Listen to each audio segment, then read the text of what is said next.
नमस्कार, मी वृषाली पाटील बातमीपत्रात आपलं स्वागत करते। सुरुवातीला पाहूया आज राष्ट्रवादीचा वर्धापन दिन होता त्या संदर्भातल्या टॉप 9 बातम्या।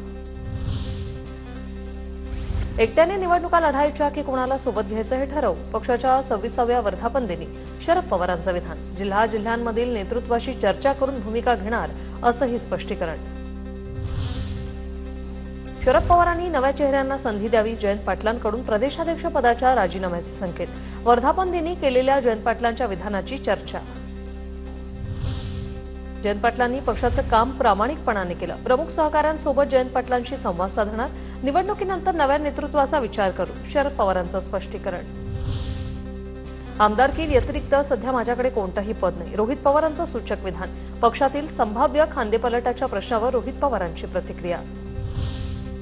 मोदी फडणवीसांना सोडल्यानंतरच राष्ट्रवादीचं एकत्रीकरण होणार, शरद पवारांचे नेते प्रशांत जगतापांचं मोठं विधान। त्यांनी आमच्याकडे यावं, आम्ही त्यांच्याकडे जाणार नाही, जगतापांचं वक्तव्य।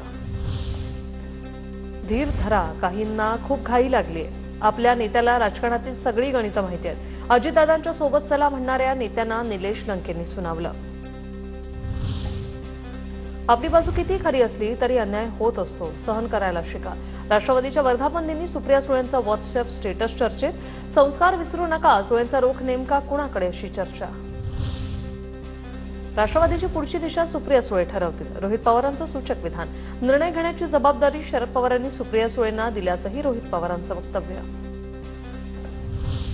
जॅकेट घातलंय, हा जॅकेटवाला आहे, कार्यकर्त्याला उद्देशून जयंत पाटलांचं मिश्किल विधान। अजित पवारांवर अप्रत्यक्ष रोख।